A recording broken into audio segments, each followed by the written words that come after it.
Hello, everyone. My name is Colin Goldberg, and welcome to Techspressionist Salon number 71. Um, Today is Wednesday, June 7th, and I'm zooming in from North Bennington, Vermont. 71 is a personal favorite number of mine since it's the year of my birth. Pretty happy about it being number 71. Yeah, today's topic is growth. And anyone that is interested in sharing their work, I would recommend that you use the reactions button on the bottom of the Zoom window, and then you can hit raise hand to raise your hand, and then I would basically, ask any artists that want to share on the topic to share in the order that the hands are raised. It could also be, just an open. Like, I would encourage all you guys to share something and just make up how it refers to growth or relates to growth. It doesn't really matter. I mean, my main thing is that artists show work. You know what I mean? This is the core of what this is all about. So even if it doesn't relate to growth, it doesn't matter. Just show what you're up to. So the first thing that I wanted to bring up is something that I discussed with the people in this Zoom or in this room prior to starting the recording. And that is, the general growth of this project slash, artist group slash movement, whatever you choose to call it. I'm starting to lean towards just calling it a movement at this point, because if we don't do that, nobody else will. There's a couple people in here who are cool with it. I've decided, F it. It's just like on the Techspressionism homepage, and I'm going to put this back on there. You're a Techspressionist when you say you are, and a bunch of people said, "Hey, that was a really good thing. Like, you should put that back in there." And I think I'm going to, because part of the whole thing that differentiates this group slash project slash movement from others, specifically other movements, is that it's based on self-identification, not a critic, such as, the abstract expressionists were basically named by Clement Greenberg, who happened to be a, shareholder in abstract expressionist work, so to speak. He was a collector, so that was in his best interest to help capitulate the movement around the work. And also he's friends with the artists, Pollock and his whole crew, and Franz Klein and that whole cast of characters, de Kooning and so forth. So, but Techspressionism is different. It's more, I would say, closely related historically to things like Fluxus, where a bunch of artists got together and made up a name for themselves, and it was based on the artists identifying themselves as members of this group. It was called the movement in Wired, back in 2014. There's a link right on the homepage to the Wired article. So I figure if Wired is calling it a movement, we might as well do the same. It reminds me of, I did a little bit of work with the painter David Sally, probably 10, 15 years ago. I helped him create some work, or actually I helped him take some of his paintings and scan them in and produce them very large for banners that hung outside Lincoln Center. And, I got to talk to him and visit his studio, which was out in the East Hampton area. And one thing he told me was that, I brought in some work to show him, and, very graciously, he agreed to look at the work. And I would say he's probably regarded as a neo-expressionist himself in some ways, I think. I'm not 100% sure about that, but that was largely a movement or a label created by commercial galleries, I think, to kind of group a bunch of artists together that didn't necessarily have a whole lot in common other than that name. I think Anselm Kiefer is another person that was, known to be a neo-expressionist. One thing that he said when I showed him my work, and I was very happy about this, was he said, you might be on the cusp of developing a new visual language. And I thought, wow, David Sally is telling me this. This is pretty cool, and Techspressionism hadn't really, grown into a group at that point. It was still something that I used to call my own work, to describe my own work, which I never felt comfortable as calling digital art, because a lot of it is essentially work on paper, paintings with oils and acrylic and other stuff. So there's a digital component, but I don't consider it digital art. I consider it painting, work on paper, digital printmaking, and there are digital artworks which are like the NFTs, I would say, are digital because they're screen-based works and things like that. So, and the other thing he said was, and I asked him, hey, what do you recommend as far as how you get to where you are? Museum collections showing all over the place, And he said, and I'm sure he's represented by one of the blue chip galleries, and he said, basically you have to think that your work is the shit, because if you don't, nobody else will. And at the time I thought, well, I don't really know if I can be that confident about my own work, but I feel like in a way, I mean, it's pretty much the truth. I don't think that requires someone to be arrogant about it. I think it just requires an artist to believe in their own work and feel that it's important, because without that, it's going to be very hard to convince anyone else to think it's important. So I think with Techspressionism, I want any artists involved in this project / movement to take ownership of it, and in any way they see fit, basically. That's the whole point of this. And that's starting to show itself in rotating moderation for these salons. People have been taking leadership roles, like Renata jumping on Instagram, and she's been doing a lot with that. Actually, she let me know that she got a direct message over the Instagram account that a postgraduate student, I believe in Greece, is interested in doing her dissertation on Techspressionism. So that's pretty interesting. And so, I think I'm definitely going to put it back on the homepage. You're a Techspressionist, that when you say you are. And I think, we can start thinking about saying, to ourselves, you're a movement if you say you are, and if we don't call it that, it's probably not going to stick very long. She might be listening to the recording, probably not, but Christian Paul, who graciously agreed to be in a conversation with myself and Helen Harrison, sort of off the record, said, well, it's definitely not a movement, which, hey, that fuels my fire, basically. And she's a big proponent of the term digital art. And in her view, that would encompass things like my work, anything that incorporates digital art, even paintings or prints or anything could be considered digital art. I disagree personally. I think that Warhol called his work paintings, even though they were primarily large format prints, screen prints, on canvas with underpainting. And you know what? They're not referred to as prints in any art history book anywhere. They're Warhol paintings. And the only reason they're considered paintings is because he called them paintings consistently.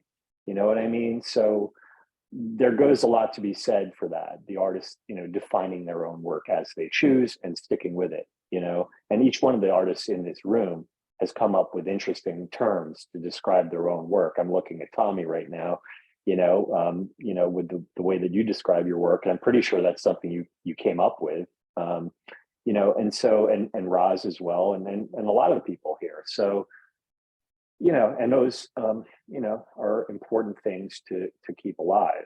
But, from now on, I'm just going to call it a movement and F it, whatever, so there's a couple things. One is the time of this meeting is good for people on the East Coast, but it's not necessarily good for people overseas in Europe. Moritz just let me know that, it's 11 o'clock in Germany. So it's a little bit of an ask to get people in Europe to jump in. And I feel like, we did have our meetings in the mid-afternoon time period at one point. And I think that would also allow, people in the Middle East to zoom in. I'm not 100% sure what time it is over there. I don't know if anyone has like a world clock handy, but I know we have a bunch of people from Tehran, all over the Middle East, specifically Iranian artists. That's the node that's been the most active as far as the various nodes. Does anyone know what time it is, or can you share what time it is over there? Anyone? I think it's Oh. 7 or 8 hours ahead. This is David. Oh, okay. So let's see. Let me just. I'm looking at the world clock, and right now in Tehran, it's 1:15 a.m. Gotcha. So there, yeah, ahead. So if it was dialed back to say noon, it would be like 7 p.m. there. And I guess time in. So in Germany, it's 11 something. And so if it was like noon, I'm just thinking like, you know, if it's around lunchtime or sometime that works for the people here now, and it could also accommodate people overseas. Probably not so much in Australia, but you know, we're doing what we can. We don't really have very many artists in Australia at this point. So what do you guys think? I'm going to open up the floor just for this part of the conversation first, and I have a couple other things as far as the topic of growth to just share and put out there with you guys. Is there any specific time that anyone would like to propose?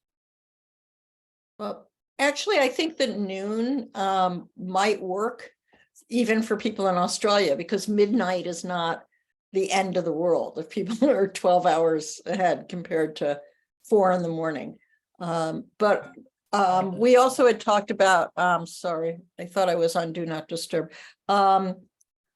We had talked about maybe rotating it every few months. So I think that might be a good idea. Pull in some people, rotate it, you know, do it at one time for 6 months, and then another time, then examine it and just keep shifting if we have to. So, and by the way, I have my hand raised for another reason later. Okay. Okay, absolutely. Anyone else have any, This time works best for me because of my work schedule, but I don't want to be selfish either. So I like the rotating idea too. If other people want to do that, it's just tough for me to get away during the workday sometimes. So I think lunch is a good time, noon to 1, because even if people are working, they might, you know, be able to Zoom on their phone. So that's one aspect. I think Cynthia's point about rotation is a good one. I think the rotation being a 6-month rotation would be better than alternating every month or every couple of months, because then people begin to forget which time is it this time.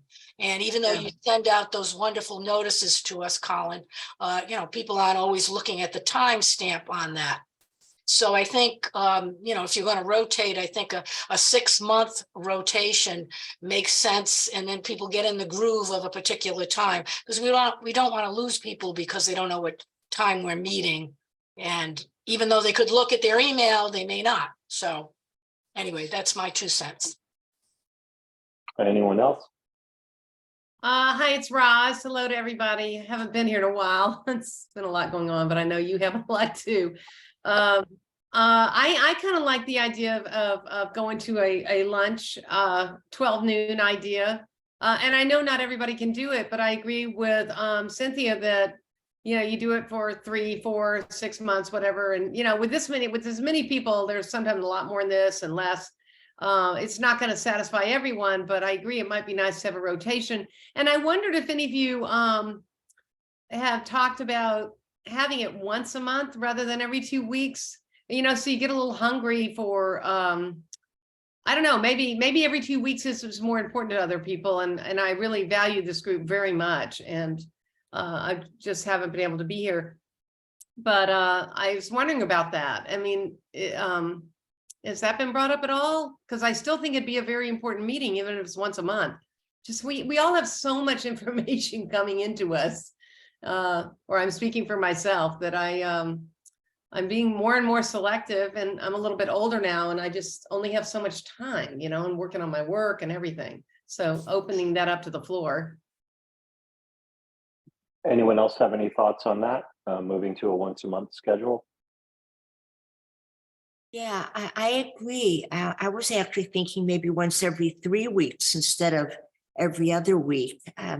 It does seem like it comes up very quickly and frequently.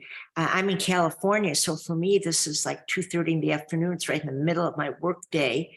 But yeah, I'm going to agree with Roz. Every 3 weeks, every 4 weeks. That's just my opinion.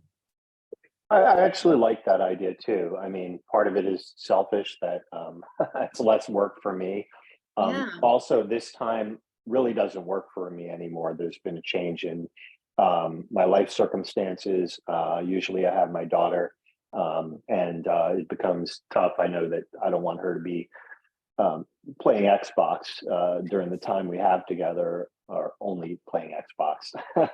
So, that's part of it too. But I think, moving to a once a month schedule might make more people show up, or might help get more people to show up. And I also do like the idea of moving it to midday to, see if we can get more people, because that was something that was brought up to me that a couple artists said is, hey, our numbers have been kind of diminishing in the salons, and what can we do about it? So I think trying out, maybe once a month, and I think once a month might be easier than every 3 weeks, because we could set it to be like the first Wednesday of every month, or the last Wednesday of every month, or something like that. Like today is the 7th. So we could say, if we were to jump to that, maybe it would be, the first Wednesday of every month is easy to remember. Like, let's just see, hopefully it's not July 4th. No, it's July 5th. Okay. So, yeah, I mean, I think that could work. And what do you guys think about shifting to once a month at noon? Does anyone want to second that motion? Well, I brought it up, but of course, my gallery, Carter Burden, that's exactly what they do. Is every first Wednesday.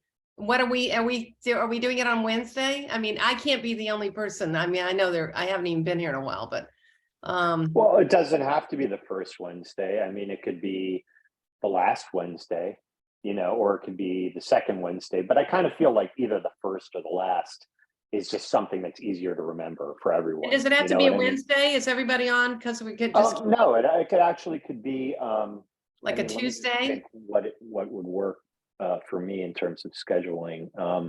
I could probably I actually have a commitment on. Well, if it's on noon, then I could do Tuesdays. Yeah, that could work. I could definitely do that too. First Tuesday of every month at noon. Everybody good? Is that try it? All right. So I'd like to make a motion. Let me just make a note of this. We'll see if the motion passes, but I'd like to make a motion that we change our meeting to the first Tuesday of every month at noon. Do I have a second? Second. All those in favor? Yes. Keep in mind. Any opposed? What was that? Keep in mind the first Tuesday of next month. So July the 4th is then. Oh, Okay, gotcha. Oh Yeah, dear. right. Well, Well, we could do the first Monday of every month. That would be basically the first, work day, but that might be difficult, Monday that we'll meet a lot Yeah, of. Mondays are bad. I don't know. Second Wednesday of every month. How about I mean, first I don't know. Thursday? How about first Thursday? First Thursday? Okay, that could Well, work. it's still going to be 4th of July weekend, but that's okay. Yeah, I think What's 4th of July mean? it's an American holiday, Independence Day. It's I saw the movie. something yeah. that probably isn't celebrated in Canada. It's hard to celebrate these days, Was definitely. it Lee who said, what does the 4th of July mean? Oh. Yeah, well, in Canada, in I got Quebec, July the 1st is Canada Day, but in Yeah. Quebec, July the 1st is moving day. Right. So everybody moves apartments and nobody bothers celebrating or wearing red and white. It's not, it's moving day. But Okay, so I think we're good for the first Thursday. Is anyone opposed? Anyone? All right, motion passes. Bang the gavel. There you go. Robert's rules. It's one of the few practical things I learned from being in a fraternity. Sorry, what did you guys agree to? I got a phone call. We're going with the first Thursday of every month at noon. Okay, thank you. Okay, so So our proud next member of meeting is Talk Out Loud July, Salon. what is that? July that would be July 6th. 6th, Okay, right? July That's 6th. good. Okay, I mean, it's nice to get hungry for something, you know, and I even though a tech expression, it's great. It's nice to have a Mhm. regular thing, but I think it's good I think a month, it's not like it wouldn't go way out of my mind. In a way, I'd kind of go, oh, it's once a month. I would prefer it. yeah, I mean, and moving forward, honestly, I really don't think I can do evenings at all. Like, it's just going to be, I just, stuff has changed in my life. I'm happy to, if someone wants to take the baton of running these things, in the evenings, I mean, I'd like to be able to attend, but it's going to be difficult for me scheduling wise, moving forward, just looking at what I have going on. So those that know, I'm not going to mention it here Sorry, I'm in a public forum. But yeah, we could try it and see how it goes. It's quite possible that we can get, some international people in. And I wanted to ask you, Moritz, not to put you on the spot, but would you potentially take a lead role in trying to get European artists, on board and to attend? I mean, I know that you're involved with the German node, but I feel like that's something that would really help, and in terms of growth, is getting the word out to artists, in Europe. And as of this point, there's a French node, there's a German node, and then we have Brazil, Iran, Canada. You process a partial withdrawal in the amount of $4,000. Your interest income plan number 2. Can anyone that's not speaking just mute yourselves, please? Yeah. That's correct. All right. Thank you. So yeah, we'll go with the first Thursday at noon. I don't know, Moritz, what do you think about that? Are you willing to take that on potentially? I think for us European artists, that's pretty great. It's like, I mean, right now it's midnight here in Germany, for instance, which is no problem. But depending on your week, sometimes it's getting a very. David, could you mute yourself, please? Thank you. Sometimes it's just not possible when you have a rough working day, and then you can attend every meeting to make it until then, because it will go until 1:30 approximately, and sometimes it's just not possible for me to attend. So I think it's really cool for us on the other side of the pond. So thanks for so would you be interested in reaching out Hmm? to some of the other? Would you be interested in reaching out to some of the other artists in the European nodes, like the other artists in the German node, maybe artists in the French node? I'm more than happy to do that. That's awesome.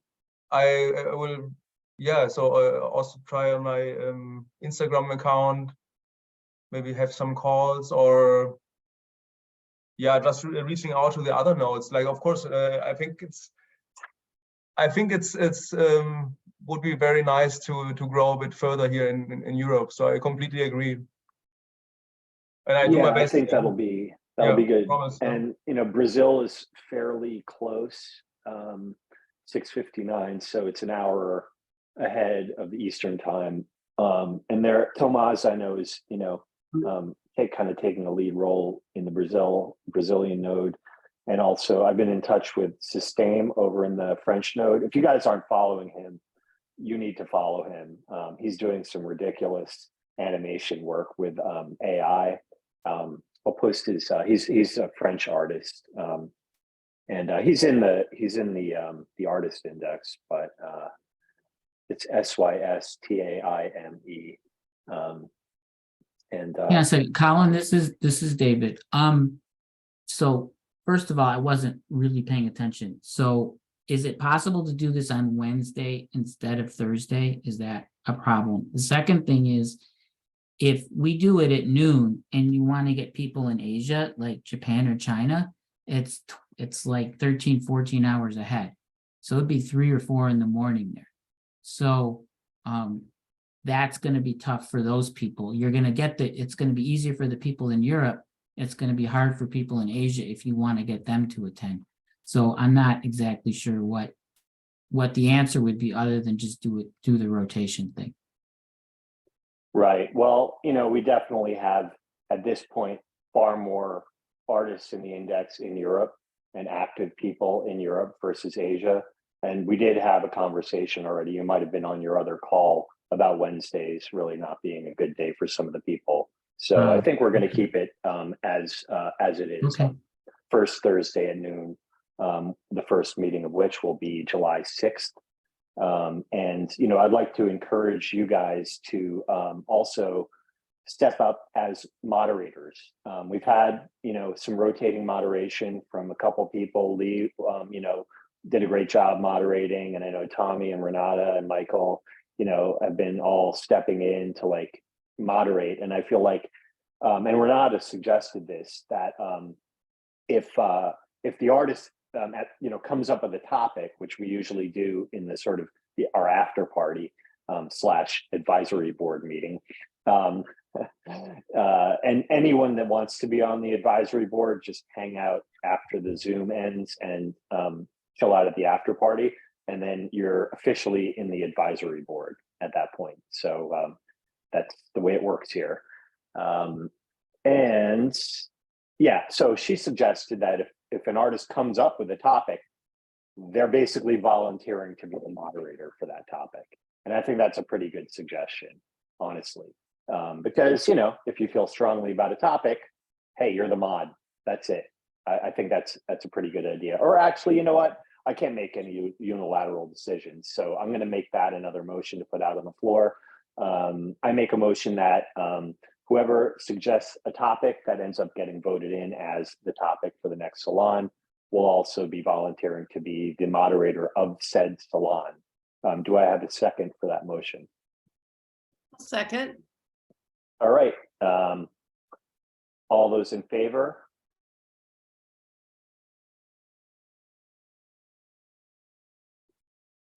I think it should be optional. Maybe somebody has a suggestion, but they aren't a mod, or that's not their comfort zone. And okay. And so like That's a good point. Okay, can I make an amendment to it then? Which is Okay. that they either become the moderator or reach out and find somebody to be the moderator or co-moderate. And if it's possible that they're too shy to do that or don't feel comfortable, but then they can just make the suggestion and say, but I don't want to do it. And if they say I don't want to do it, that's fine. But I think in general, it should be they find a co-moderator or someone else to do it as an amendment. I think that's a good suggestion. Or, essentially having people that just are cool with moderating and are pretty much regulars here. I know that Michael's jumped in a bunch of times. I don't know if Lee would like to be in part of this sort of rotating thing of mods. I know Renata's done it a bunch of times. That could just be another way to do it, is we have a pool of moderators, people who are willing to moderate regardless of the topic. That way, it's not like, for a while it was Davo. He did an awesome job, but he's got a job now. And, like I've been doing it and kind of switching out with people. But I think if we had sort of like a general pool of mods, that might be a good thing, And if we only go to once a month, then it's much less happening less often. Yeah. So. Yeah. So I think we could keep that pretty organic at this point, but I think the change in schedule is a good thing. I'd encourage, Maritz is the only one here, I believe, who's in an international node, or that's a very US centric term, in a non-American node, because Leah is also in a non-American node, Canadian node. Outside of the States, essentially, one thing that I had really envisioned for the nodes, or pretty much the primary purpose that I thought of for the nodes, was so that artists in a specific geographical area can get together and organize physical shows. So we had a show in Southampton. Maybe we can have a show in Berlin or in Montreal, hint, hint.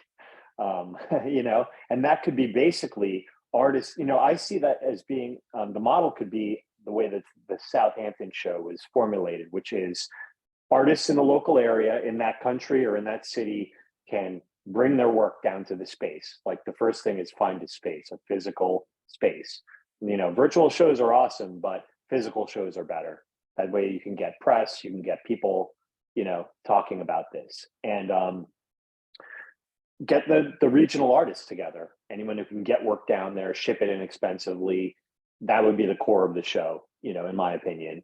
Like the German node, get the rest of the German people together, German artists, there's some really good artists. And two of the people that sold work out of the Southampton show were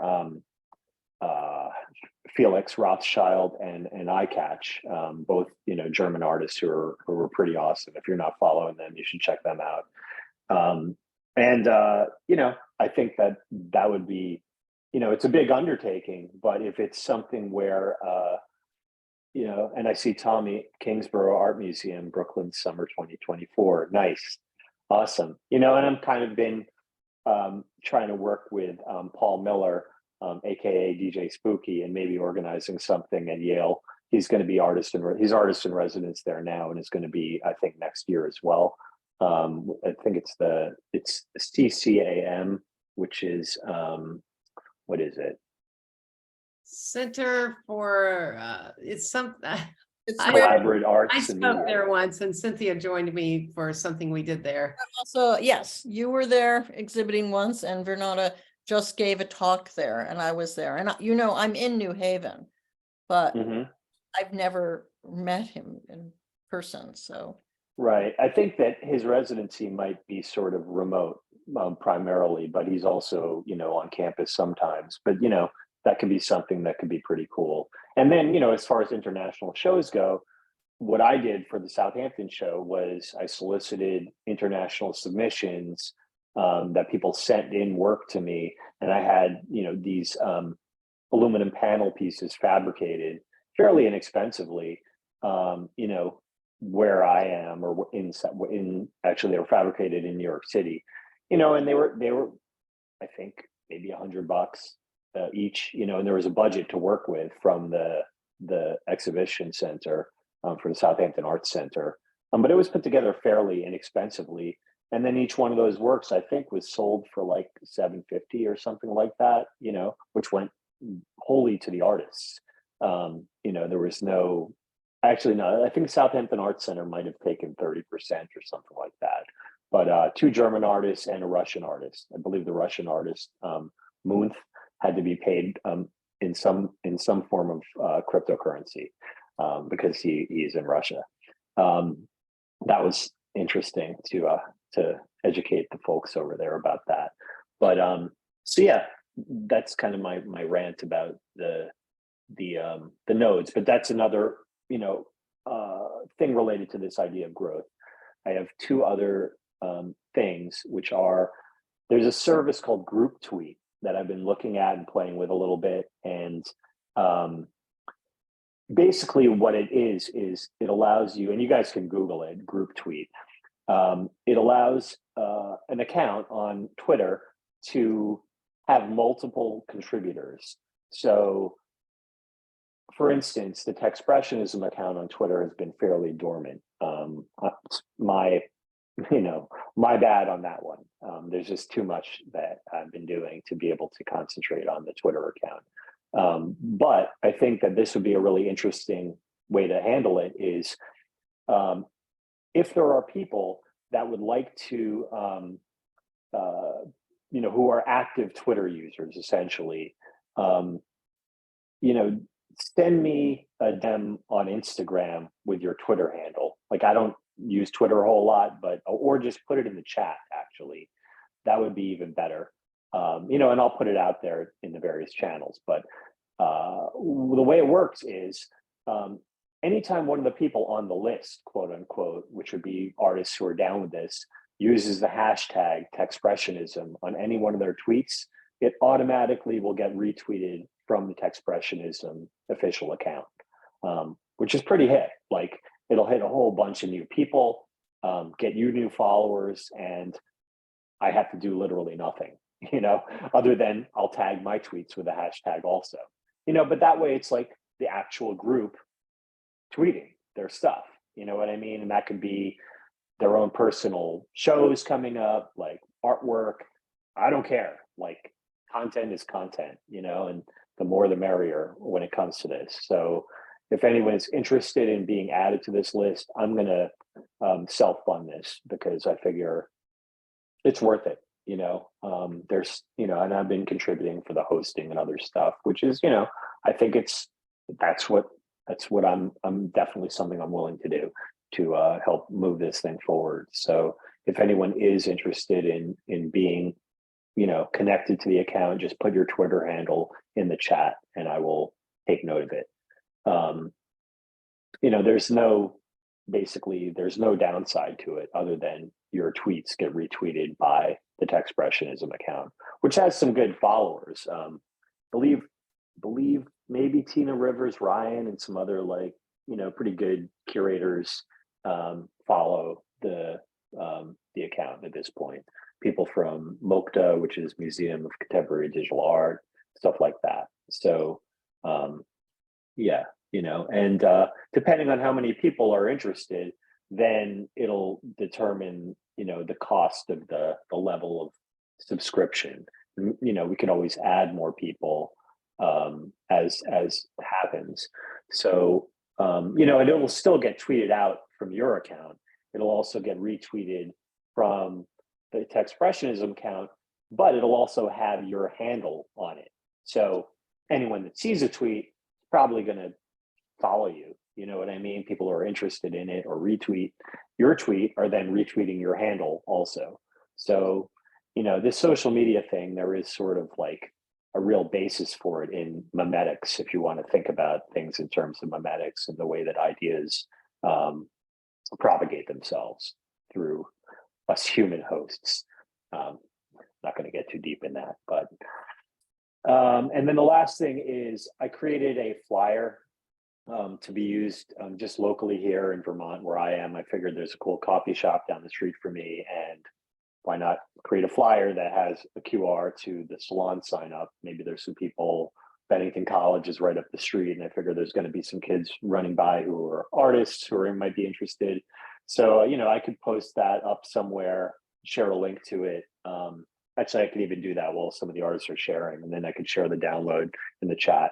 But it has links to the Wired article, PBS, other mentions, Wikipedia, things like that, all things that are legit for Techspressionism, and then to the salon sign up as well. And it gives some background on the movement and stuff like that. So I think, if people are willing to put them up around, wherever they are, then that's going to drive people here. Also, people have brought up the idea of stickers or something that could help, this is something that I've thought about for a long time. And Tommy, you're in New York. Christina, are you in Miami? I'm in Orlando. Orlando. Okay. So, I'm thinking, if there's a sticker that we could download and then send to Sticker Mule or a place like that for like $10 to get a whole stack of them. And I'm thinking basically like a QR code, to the website with maybe it has a little T logo in it, or maybe it says on the outside, like you're a Techspressionist when you say you are or something. Maybe it should say Techspressionism on the sticker, but that's it. And it would be like guerrilla marketing, I worked at an agency in the city called Renegade Marketing Group. They're an offshoot of Dentsu, which is basically the largest agency in the world. They're a Japanese agency. And this was their guerrilla social media and interactive arm. They were in Chelsea Market. And they did stuff like creating stickers that they put on bananas in supermarkets for like their clients, like really wacky stuff that was total guerrilla advertising. And, it's effective. It shook people up. Also, I think, I don't know if they were behind it, but there was a campaign for Snickers where like there was on the sides of bus stops in Manhattan. And all you see is like the big Snickers bar, but no branding on it. And just like the label halfway peeled open. It was for like Snickers Dark or something like that.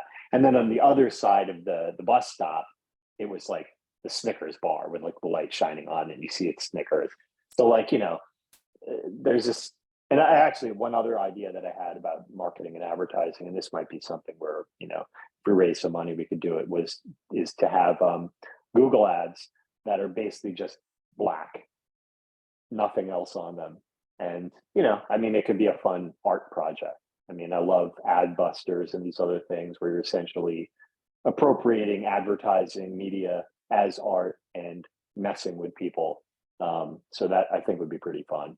And then, you know, it could point to the Wikipedia page, it could point wherever, and not even with anything relating to Techspressionism. It's sort of anti-advertising, and that fits in with our whole monochrome idea. Or maybe it could be different colors, you know, whatever. I just think it'd be fun. I don't know if Google would accept those as ads, or Facebook. They could be meta ads, whatever, you know, but it might be a fun art project for us all to get involved in.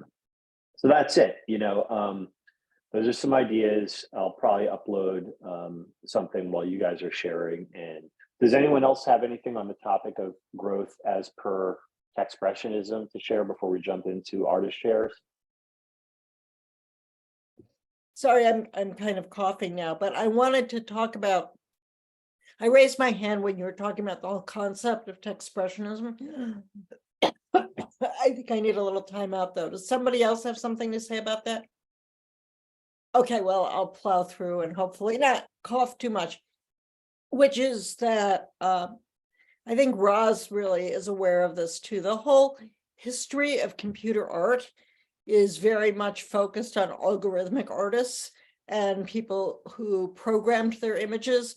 And those people are wonderful. And some of the stuff that happened in the 60s and 70s was really fabulous. But what I love about Techspressionists is the emphasis on image-based work. And by image-based, I don't mean necessarily representational imagery, but image-based work, that is not included in history. It's as if what people now think of as the Photoshop aesthetic fell from the sky by the Photoshop engineers. But those of us who were in computer, I mean, I've been on computers since '83. So those of us who are pioneers in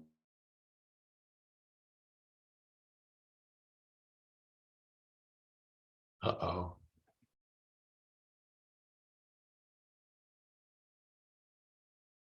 I think we lost Cynthia. Was she smitten for doing the verboten? I don't know. Well, you know, go ahead, Cynthia. We lost you for a minute. Everyone froze up for me for a minute. I'm not sure what that was, but Wow. now you guys are all moving. that internet is unstable. It must be the smoke. I'm in Canada. What? Canada? Yeah. Lee, are you smoking down there? Oh, about there. We are at the unhealthy. We're in purple right now. If anybody's going to airnow.gov to check, where I am in New Haven is purple, and I have bad lungs, so I'm, you know, that's how I'm coughing. So anyway, how much did you hear what I said? Most of it. So that was a good bit. That you said that, you know, beyond code, there were people who have been painting with this medium who the story hasn't really been told. It's not just painting. It's, you know, it's Yeah. media collage. It's all kinds of new imagery, and that is really written out of history because it doesn't fit well, I have my own opinion about it. And maybe we should, you know, we can talk about this more, but my opinion is that art history in general focuses so much on materiality. You know, there are the people who worked in bronzes, and there are the people who worked in oils, and the people, you know, and the ideas don't count as much as the material. And so people are really into the algorithmic artists because they came up with a new material. But I think that people who were image-based in, you know, the 80s, 90s, and even today with integrating AI, people are coming up with new ideas and making big historical shifts. So it's been really important, and everybody who's here right now is really important. Tommy, why am I seeing two of you? Okay, I'm gonna get off. But that's a there little you go. scary. Okay. Just to speak to that really quick, Helen Harrison made a real big point of inserting the word approach into the definition. Instead of, I originally had come up with an artistic style in which technology is utilized as a means of expressing emotional experience rather than the impressions of the outside world or something. And on our first salon, which was myself, Steve Miller, Helen, Oz Van Rosen, and Patrick Lichty, we talked about the definition primarily. And Helen's contribution was to switch the word style out for approach, which made a big difference in that, all of a sudden it's not work that all looks the same. Like most surrealist work is somewhat related aesthetically. A lot of, abstract expressionist work is pretty diverse, but, a lot of movements are based on stylistic similarity. Whereas an approach is basically using technology in any way the artist sees fit to express emotional experience, which is the expressionist, component of it.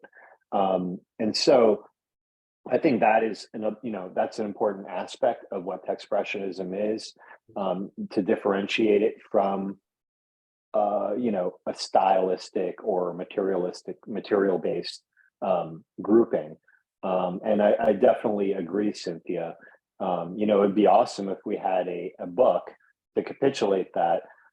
If only there was an academic who was, very experienced and entrenched in academia who could come up with it. I don't know of anyone that might be interested in that, Cynthia. Well, we have Vivian right here on our call. She's the one. It's not to put you on the spot. But you're here. There have been books. I mean, there've been books in the past, but they're pretty much forgotten. Well, the book would be Expressionism, and then insert subtitle here. That's what it would really take to push this into a term of art historical nomenclature, in my opinion. I'm not enough of a art historian to write the book, but Vivian, welcome. I don't want to put you on the spot either, but glad Hello. you could come to the. Hello. Hello. Glad to be here. I don't want to interrupt or anything, but maybe I can make a good start on Techspressionism and add a bit of my academic input. I'm not an artist. I study a mix of management and digital art. So I will do my best. And I actually have spoken with Renata, and I want to interview some artists. And if you're open to that and you are willing to give me your input, I would be very happy to work with you. So maybe I can help on that. Maybe I can make a start, a very humble start. Well, that's awesome. I appreciate that. And if you're comfortable with putting either one of your social media handles or some way to get so the artist here can get in contact with you via the chat, that's not going to be made public. It's the YouTube recording does not include chat transcripts, but that would be a way that artists that are here could reach out to you if they're interested in participating. And I think what Renata had told me about your dissertation, that you're interested in the sort of the socio-cultural impacts or sort of basis for Techspressionism. Is that an accurate sort of description of what you're interested in? Yes, actually, I was talking with my professor about it, and she's the one who suggested me to look more on Techspressionism.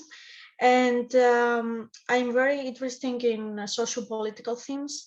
So she was like, maybe you can talk with the artist and ask them about how they present maybe such themes through their art.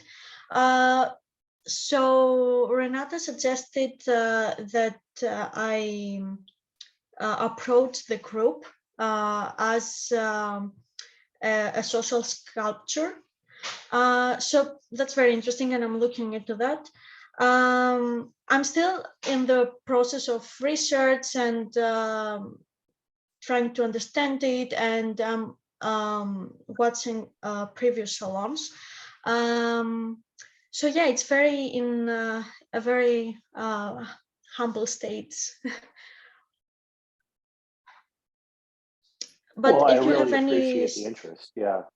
if you have any suggestions about maybe I can shift the focus and I don't know, like make it a bit better, because in my head I was like, okay, I want to search about this new movement, art movement, but also maybe link into my interests. So maybe if you have any suggestion to better approach this, I'm very open to your suggestions as well. Well, I did speak with Renata, prior to you guys connecting again. And one thing that we talked about was, in the manifesto, in the Techspressionist manifesto, which is originally kind of created, inspired by things like the Surrealist Manifesto by Breton, I guess. I'm not sure exactly the best way to pronounce it. And Marinetti's Futurist Manifesto. I thought, if it's going to be legit, we have to have a manifesto, right? I mean, it was a little bit tongue in cheek, but also not. So the manifesto, I just pasted that in there. And then Renata came up with an addendum to it, which became the 11th point. And I originally wrote the version 1 of the manifesto, and then Patrick kind of reworked it. And then Renata came up with this 11th tenet, which is as a social sculpture, which is something that was invented by the artist, German artist Joseph Beuys, who's also one of the founders of the Green Party in Germany. Techspressionism aims to embrace and promote gender equality. It is inclusive and open to all artists, regardless of socioeconomic position, gender, and sexual orientation. It seeks to support mental health and transcends borders and political parties. So that, to me, is sort of a synopsis of the sociocultural mission, so to speak, of this group. It's, obviously the manifesto is something that's open to revision, but I think that's pretty good. And I made a point with the curation of the Southampton show to make it as close to 50-50 male and female as possible, and to have as diverse of a set of artists who contributed to the international work on aluminum panels. I think it was 15 different countries represented in the 16 panels, including Afghanistan, Iran, Ukraine, Russia, things like that. Countries that are underrepresented in the American art industry, so to speak. So that's one thing. And then, I also suggested possibly focusing on interviewing some of the artists in the Iranian node, which is, basically a fairly active node. It was the first node that was established by, some of the artists here and in conjunction with Patrick. And it's also a place where people don't necessarily have the freedom of speech or expression, specifically women. And it is primarily female artists who are, running that node. So that could be a very interesting, part of the, this exploration. So yeah, I mean, I'm kind of grabbing a lot of the time here, so I want to open it up to other artists. But Vivian, welcome. Definitely really good to have you here. And if you have any questions, feel free to reach out to me directly, or Renata, or pretty much any one of the artists. You go to techspressionism.com/artists. That's where you'll find the artist index. And I think we have 42 or 43 countries represented now, over 300 artists. And that's pretty much been from each one of them basically either I've found on Instagram or Renata has found on Instagram through the use of the hashtag. So that's another important part of the movement. What Techspressionism is all about is the use of the hashtag Techspressionism to source artists and also to allow artists to self-identify. And that's been the primary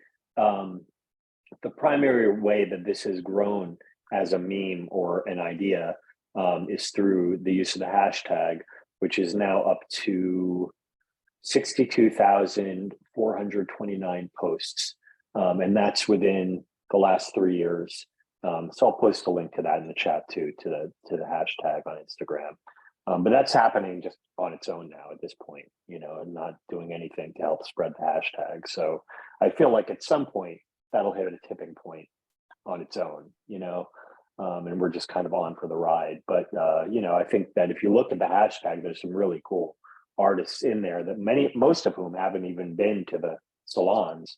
So there's all these different facets of what Techspressionism is all about. And, and a lot of work in there is actually generative work.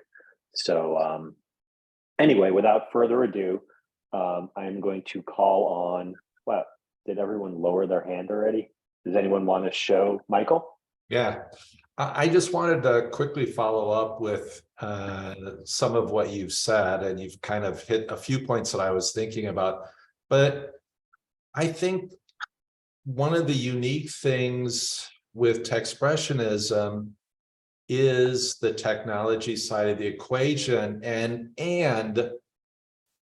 I know we've been trying to appeal to artists, but one of the things that I think is challenging, that I think we have some room for possibilities here, would be appealing to galleries. And what I mean by that is, you think of all the challenges you had, Colin, putting together the show last year. And technology is an essential element. And a lot of galleries are, I don't want to say, stuck in the 2D world or the non-tech world, but I think a lot of people are looking for new opportunities. And if we can establish this as a movement that's worldwide, potentially we might be able to make some headway with galleries to take notice of how technology can be used to expand the concept of what a gallery is. I think that would benefit all of us as artists, especially Techspressionists, with regards to whether it's display possibilities, the use of the internet, NFTs, AI. I mean, there's a lot of things now that have a buzz going on in our society, and I think galleries could benefit from that. And it would be great not only to expand the number of artists that are part of this group, but it would be a great almost PR or a way to look at, can we leverage interest in some galleries that either have a proclivity to wanting to be part of what's going on in the world, or have maybe a little bit of technology base there, and then move from that point. And I think that's just a natural growth that is unique to this group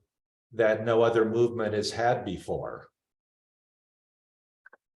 I agree. We just need a point person to take the lead on that.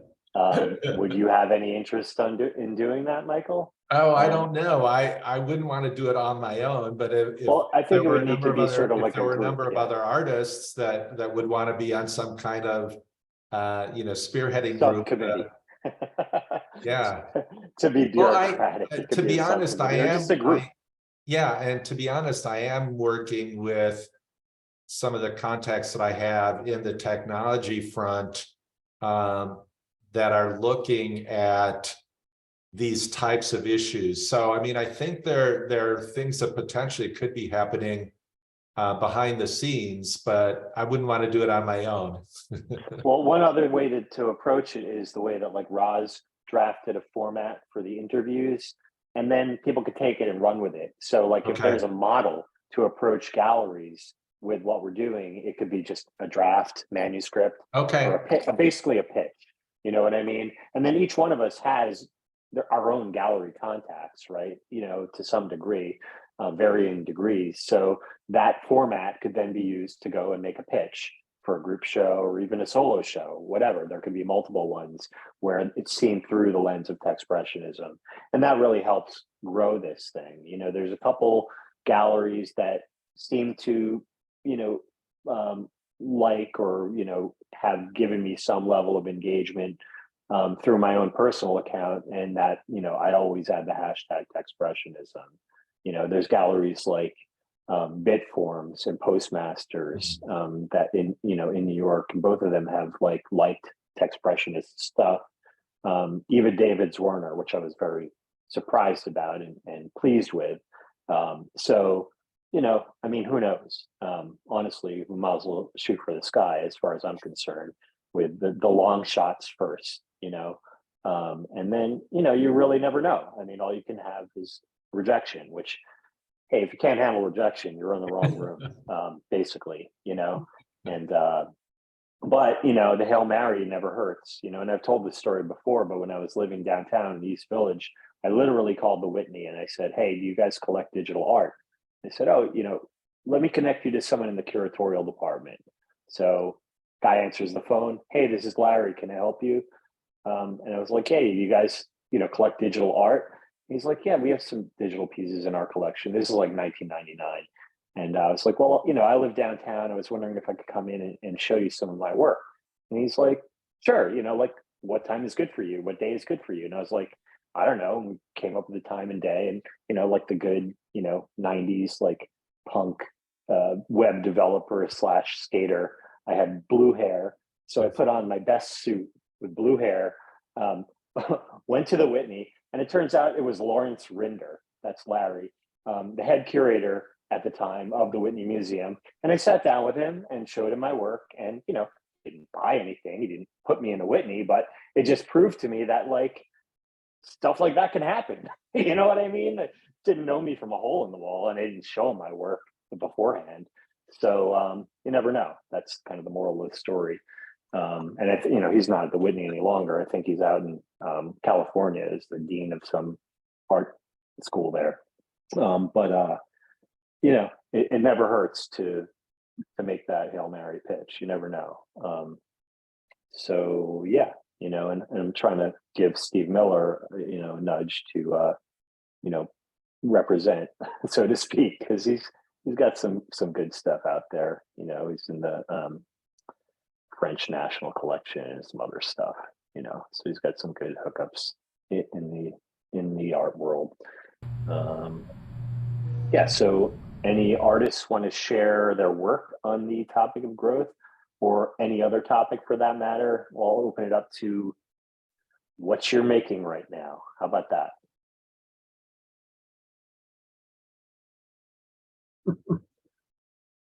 Anyone making anything in here? Well, I'm not Oh, go ahead. Someone was going to say something. Who was it? me. I'm sorry. I just wanted to say I'm in a period of not making anything. And so today's topic of growth, I was thinking about how in the past year I've learned, or I feel I have grown in understanding I'm going to have days where I don't feel creative, and that's okay. And there will be days where I make things that are crap, or at least maybe crap to me, but that's okay. And I can keep going. And then, you know, it's important to, when you make something that you really like celebrate that. And like Colin said earlier, like really think like I'm the best, even if like nobody else thinks that that's not important. Growth isn't, you know, the number of followers, the number of people approaching you to work with you. You know, in the past as a perfectionist, I've really gotten caught up in that. And I used to think growth was a lot, or really had to do a lot rather with how well I thought my work was looking or, you know, how beautiful I thought it was, but it's more about, for me, accepting, you know, the ebbs and flows. Anyway, so I just wanted to share that because right now I've been struggling a little bit to create something, but I'm realizing that's part of my growth as an artist. So thank you all. Thanks, Christina. And one thing I'd like to add to that, and that's something that I went on a big hiatus, you know, so I just started making work this year, like this past month, really. But what I have been doing is I've been consistently trying to post one image a day to Facebook and Instagram, and just pulling from my archive of images. And, you know, like Facebook tells you, like, your engagement has grown X number of days in a row. They just want to see people post content. It's just like, that's their business. You know what I mean? So if you consistently post every day, and there's things like later.com that you can use to schedule them, you know, your reach will grow. It's just a separate activity for making work. But people, you know, say, oh, you know, no one has any control over what happens to them in the art world. It's, you know, who you know, or hit or miss. It is absolutely not. It's sitting down and just doing work as if you're promoting some other person, separate and, you know, completely apart from the making of the work, separate activity altogether. And, you know, you have to, you know, get 99 rejections to get that one, you know, sort of acceptance. It's just the way it goes, you know? So anyway, talk to me. I'm going to follow up with that counterpoint. I've always been pretty productive in my life, but I do find, and maybe it's getting a little older, but there are times when I just need to feed myself and just nurture. There's just so much coming in. And I think feeding that soul and just letting yourself breathe, if you can afford to do that, and work something else, you know, with your work that's a little more mindless. I all of a sudden those seeds, and they'll start responding again. So we all have different methods of working, and none of them are, you know, there's no one way. So I like what Colin said too, because certainly discipline is a big part of it. I wanted to say, just in terms of new work, and I don't necessarily have to show it, but I just like to share that, having been in digital media since my paintings filled with squares in New York City in the 80s, in a way that I didn't know what the hell, you know, that led me into this whole thing and into using the medium to sort of speak to the media of today that is changing our lives. I find that lately I've been picking up Conti crayon and drawing sticks, and I'm actually showing a couple of drawings at Carter Burden Gallery this summer, and I'll send out a little thing. You'll probably see something about it, but I mean, they're crazy little pieces like honey, or in bed with Virginia Woolf, like, oh, hey, Siri. And then in parentheses, in bed with Virginia Woolf. And it shows I've been drawing on one plane instead of my usual Photoshop of millions. Oh, my watch is talking to me. Damn. It's can't away from this stuff. But instead of using Photoshop and all the layers I do in my interactive diamondscape paintings, I'm just letting it all go to hell on one plane. I just picked up some of my Conti crayon and pencils and stuff and just said, I'm going to make it all like, oh, to hell with this. Oh, move your leg. Oh, honey, the eggs are burnt. I mean, anything that came into that sphere. And it's just these drawings are just, they're crazy. Like they're nuts. I mean, one is called Honey, I overcooked the eggs. It's about my husband cooking in the kitchen, but it has like Google Notes flying through it and all sorts of things. And you know what, I think those kind of pieces, and if we can speak to that, maybe in dialogue or in our videos and stuff, those kind of stories, I think that speak to the larger influence of tech. Oh, I'm sorry, but my watch keeps saying, I don't know how to respond to that. I just want to go throw it out the window.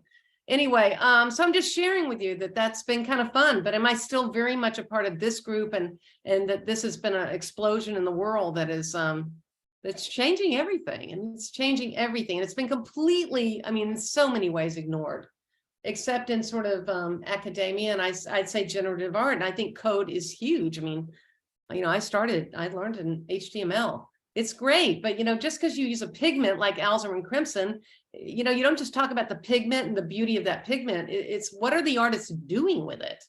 And I think that's a larger dialogue too. Well, there you go. Thanks, Raz. So I see that Jaime has his hand up. Would you like to share some work? We need to have some screen shares here because the rest of the world is going to want to see some art once we post this on YouTube. Yes. Hello, Team Expressionists. My name is Jaime. My professional background is in art, architecture, and computers. I'm located in Astoria, New York, and I have been quite active in the artistic community, local artistic community in Long Island City. I already mentioned to you before that we have a gallery. It's called Like Artists, and but that's not my point right now. Today, I probably might start showing my work. I never had the chance to do it because the first time I didn't succeed, but this time I hope I can succeed. Related to this, the subject growth, I came up with the idea that my work, I don't call growth, I call process. I started many years ago. Actually, I started working in Germany. I think Moritz might be already familiar with that one. If you're not, then today you will know it, and we can get some artists. Okay, I'm going to start showing my work. My work is archived in one of these self-publishing stores, which is Blurb. And all my work is there. I don't sell it, but if I'm not here to sell it, but if you are curious to know about my work, I'm going to share that with you. And I'm going to do it now.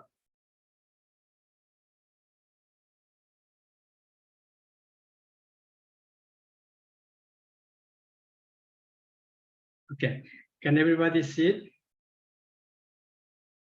Yep. Yes, no?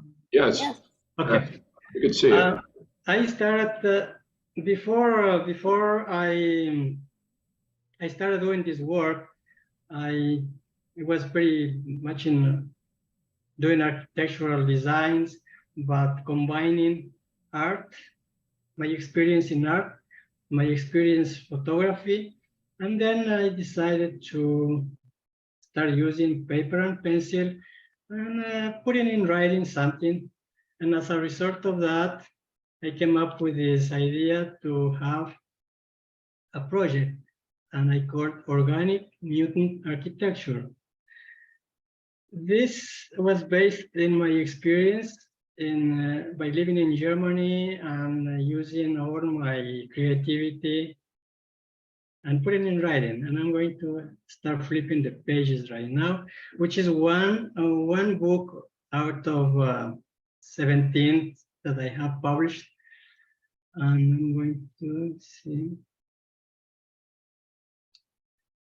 Okay, this work I started doing by using paper and pencil, and then let me see. And then of course I had to publish put my authorship, my name, and start already creating my drawings. These are drawings by hand, and then I manipulated in the computer and used Photoshop and different software programs. And then, but the basic drawings were by hand.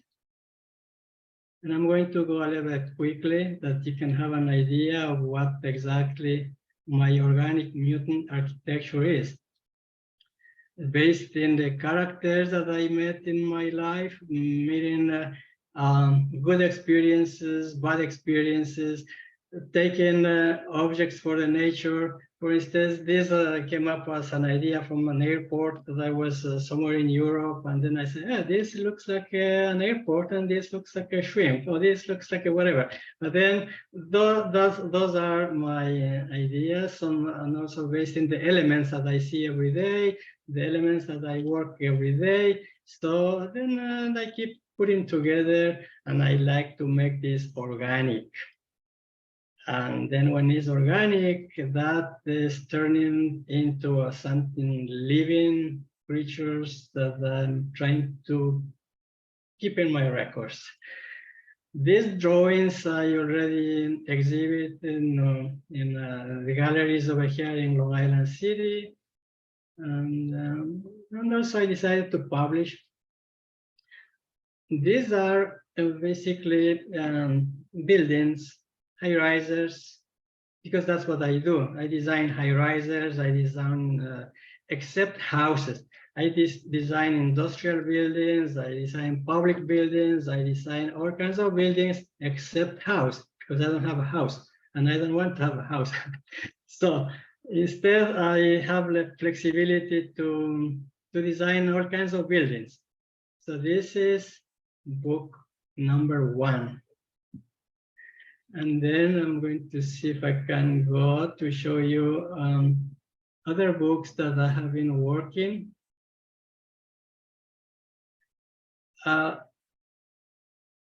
Yeah, I'm going to go all the way to the top. Actually, to the first one. Yeah. Of course, I published one book of photography related to the civil unrest that we had. There's a very substantial information in this book. If you have the chance to look at it, to browse it, you are welcome. I will share the link of all my books that you can look at it. Also, I have another book which I call The Timeline. This is related to how I started, when I started, and where I am going. And because for me, I create every day. Between 10:30 p.m. and midnight, I'm working. I'm producing something, doing my artwork, and I come up with different ideas. I come up with different subjects, and that's what I call process. You know, for this theme, for today's presentation, it's perfect. The growth, where I started and where I'm going, and how can I keep producing more. So creativity is just normal for me. So, and then also I have another one, which is New York City After Dark. This is during the pandemic and during the social unrest. And this is also very strong collection of photography and drawings based in all these events that happened, as you know very well.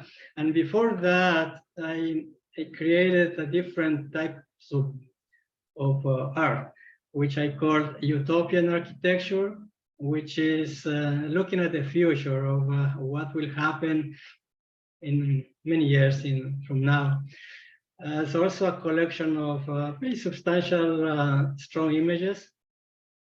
Also, I have another book, which is called Empty Architecture, where everything is abandoned. There's nothing, there's no life there, just buildings. But I'm not going to talk much about that.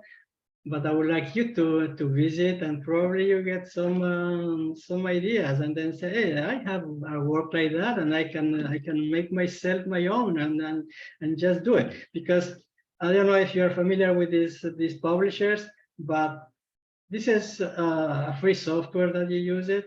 You collect your work. You are the editor. You are the photographer. You are the artist, and you are the writer, and then you publish. It's up to you to come up with a concept. It's up to you to come up with the idea of how your book would look like. And at the end, when you are ready to publish, I think depending on what you select, maybe the materials, maybe the size, maybe all that, and then you end up paying like $150, $100 for one book. And then also, if you have friends, you can share with them, and if you can sell it, that's great. That's success. I have another book which is basically related to my architecture. This is a a collection of the buildings that I designed throughout my life as an architect. Also, I do photography. So this book I call Black and White Architecture, which is also very interesting for me. And then also I have another book which is called Architecture of Subterranean Species, which is related to the humans that we commute over here in the subway every day, which is very intense. And is you get a lot of ideas of how to produce art. And then I have another one that is called Reverse Engineering. This is related to what in the way we work in these days.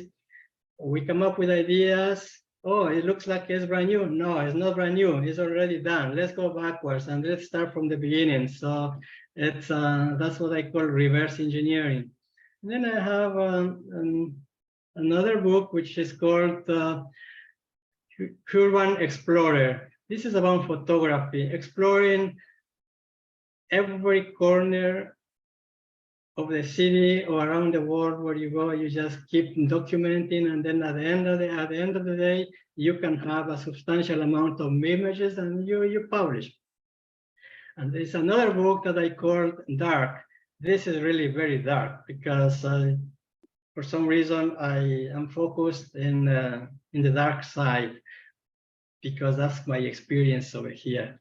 And then I have a few other more books, that I call Architectural Hallucinations, I call Architectural Social Organisms, and then I have the Ghost Architecture, and so forth. So I would be more than welcome to share with you this the link where you can visit, and of course this is a collection of my work, but I have additional work in my website that is not published.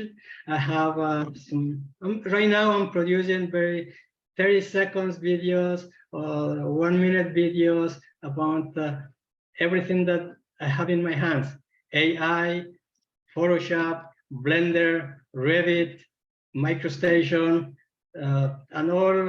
I have approximately maybe 7 or 8 types of software that I use for work, and I use this to produce art.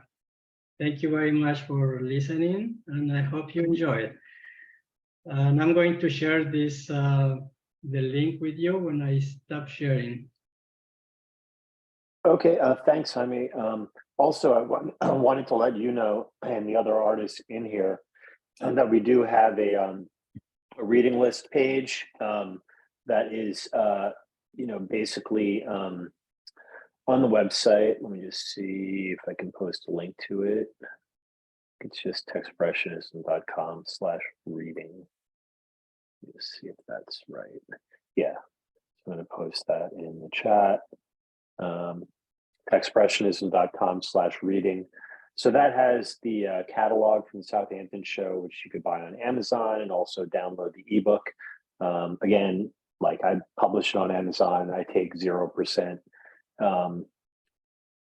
Also, it has links to books by Techspressionist artists. So we have books by Victor Acevedo, Devontae Bradley, Holly Gordon, Patrick Lichty, DJ Spooky, Steve Miller, Joseph Nekvital, and Spalter, and Sasha Stiles.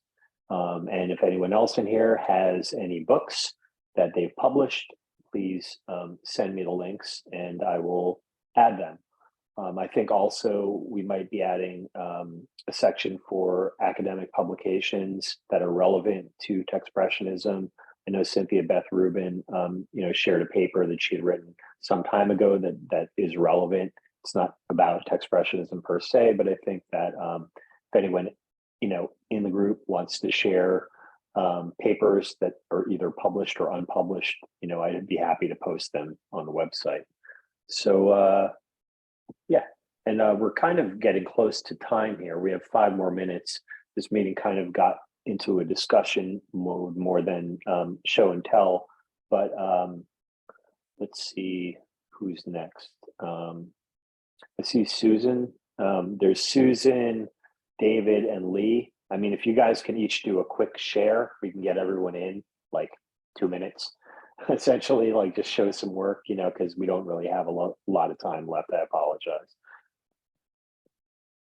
So I guess we'll start with David. Well, there's David and Lee now. Okay, I wanted to, this isn't my work. This is a site in Chicago called 150 Media Stream. I wanted to share it with the group. I'm actually going to take a look at it on Friday. Let me try and share my screen. Can you guys see? Yeah. So these are 89 LED blades, and they're in varying heights up to 22 feet tall, and this whole thing's 150 feet long. And I guess what they're doing is I'm getting a tour of it by the curator Friday afternoon if our schedules work out. They have different exhibits that go in here. This is in a lobby of a relatively new building in downtown Chicago along the Chicago River. And I thought, and I'm trying to get this artist to come to one of our meetings. I thought that maybe this artist might be interested in participating in Techspressionism. And I also thought maybe there's an opportunity for the Techspressionism artist to do some type of group show or collaborative show or something here. So it's the website is 150mediastream.com, or you can Google it. So maybe if there are any thoughts that you guys or anyone has any reactions that you'd like me to take to the curator, I can certainly do that. Be interested in your thoughts and feedback. Yes. You know, I would say to the curator, just try to tell them about Techspressionism in a nutshell. I would give them a link to the Wikipedia page first, and then to the official site as well. But yeah, you know, I think that may be of interest, and it could be something where there's certainly a lot of artists that have material that could, you know, show itself well on a installation like that. So appreciate it. Yeah, I just and, thought you this know, was really cool, so I had to go check it out. yeah, and That's also it. I would encourage anyone who has anything like this to join the Facebook group and to share it to that group. I think it's up to like somewhere like 300 people on it now. And I could also use somebody who is interested and or interested basically and willing to take the lead on being the sort of Facebook lead for the group. It's just like I have too many things happening to do all of these things and juggle them. So if anyone's really into Facebook and wants to do this, there's a couple artists, you know, that have been very active on there, posting images, and that would basically be, you know, making sure the salons get posted. I'd love it if someone who has experience creating Facebook events could help create events for these salons. That would be a real good way to boost, you know, attendance. Things like that, you know, would definitely help with reach. So you don't need to respond now, but, you know, maybe if anyone is interested in doing that, I find that the people that are most involved in this sort of infrastructure level also get the most visibility, you know, in terms of just by virtue of doing the stuff, you know what I mean? So that's definitely, you know, consideration. All right, so we have Lee and Susan, and we can go a little bit longer just to get everyone in if you guys want, but just please keep your shares brief. Like 2 or 3 minutes. We could always open it up after. The screen's still shared. Yeah, David, could you stop your sharing? Sure, I'm not exactly sure how. Hang on. Oh, here we go. All right. Thanks. I'll go briefly. I'm going to try to be very brief. And also I wanted to say hi from Renata, who I talked to on Zoom right before this meeting, but she couldn't come. So she asked me to say hi. And so this is a time of year for me that I do some assessment because it's birthday time for me. And I celebrate that from middle of May to middle of June. So I was thinking about growth, and I'll just go directly to sharing.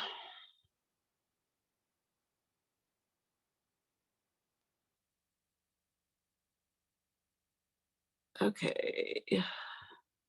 So I was thinking, I think I'll do something different than, I had a longer presentation, but I wanted to talk about just briefly, one of the things that I have learned, and I think of growth as related to learning for me. And I have a project that have been doing since the accelerator program, where I do a collaboration with another artist, and I asked for an image that's related to my NFT collection of roses, and a person, I don't even know her real name, Crypto Kitty, this woman that lives in England, was the last collaboration person, and she sent me this image and I used a variety of apps to create some, I used Clip to Comic to make some of these images, and also an app called Pixlr. And I'm just gonna go briefly through the images that I created, and then show you a little bit of, where is it, a video? Oh, this was I was gonna show you, anyway, this is the final image. I'll try to just be, so I minted this on Monday. And it has a Spanish name, Orgullosa, which means pride or proud, actually. So I tried to coordinate the image and the mint with the full moon, which is the strawberry moon. So it's kind of pinkish, and with Pride Month. So, okay. All right. I think that's about pretty fast. Okay, I'm done. All right, thanks, Susan. Thank you. And Lee, go ahead. I think we'll just stretch it out a little bit just so you can get in your share if you'd like to. You're muted. Thank you so much. And well, Susan was the one who came up with growth last time. And I know this is kind of weird, but it also related to some of the things that were said today about the digital work, the algorithmic work, or the code artwork versus focusing on the actual artwork. And me, I've always been a formalist, so I'm always interested in, well, what does the actual form do? So sometimes it doesn't matter what the content is. And what I'm shooting here is all my backyard, which is a bit of a dump, but and this bicycle that's been sitting there for years is broken. And it basically gets cannibalized. Anytime we need a piece, we just tear it off in this. So slowly but surely that bike has been disintegrated. And I don't know if you can see it, it's in the bottom corner. It's in all of these pieces, but they're all deconstructed. And the reason I thought about this series in particular is because, well, this was in springtime. And I shoot, most of the things that I shoot, I go back and I revisit. And I keep on trying to like focus more on the event rather than the content, and see if I can get different effects. But by visiting it all the time, here's a different season now. This is I'm getting towards the most recent shots that I did, and it made me think of growth because, but as you can see here, it's still pretty sparse and there's not a lot of life. But now all of a sudden, as I was shooting it, a little bit of life started popping up, and more life started popping up, and that's what I really wanted to share was that to me this is growth, both in terms of how I learned to use the medium itself, or the format, how I mess around with the algorithm, but also the growth of the life and the nature that just sort of overtakes this space and creates a really to me a really vibrant space and vibrant imagery that's really playing with the algorithm, but not so much just in look what I can make happen, more like battling with it and trying to grow in my approach. And I don't know if I've succeeded, but I hope that I am succeeding and that I am able to create something.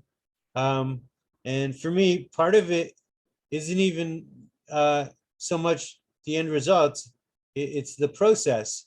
And so like a piece like this one here, I've managed to make these almost loop the loop like a roller coaster with the panorama, and it just splits things up in a way that I love. And like these kinds of effects right here, to me, are little moves that I've learned. Like when I have the camera and I'm shooting, it's like this little kind of jiggle where I'm exaggerating right now, but to get this this kind of thing happening, I've worked on that for a long time, and I'm really happy to be able to do it. And the fact that springtime's just exploded makes me really happy. And then while I don't really care all that much about the content, I do think that, you know, bicycles, it's not just Duchamp, like modern art. I mean, it makes sense because between 1888 and 1915, there was like 50 million bicycles all of a sudden. And this was like a technology that was changing people's lives. You know, if you didn't have a horse and all of a sudden you can get across town and back, this was life-changing. And so I can understand why, you know, the Rowley brothers started making bikes in 1888. So Duchamp was doing his bicycle wheel 25 years after that. Like this was happening. And so I feel like even though I'm not always that driven by the content, I do love deconstruction and post-structuralism. And so, you know, it's not a bicycle wheel, but it's definitely, I find fun. And thanks a lot for letting me share. And yeah, thanks very much. All right, well, thanks everyone. We're a little past time at this point, but not a big deal. Yeah, we will stop the recording, and you know, anyone that wants to stick around for the after party, which is basically, you know, we talk about group stuff, and we try to, the main part of it is really trying to come up with a topic for the next salon, which we determined is going to be on July 6th at noon, and moving forward, they will be at the first Thursday of the month at noon. So we're shifting to a monthly schedule. So I'm going to stop the recording in 3, 2, 1, and cut.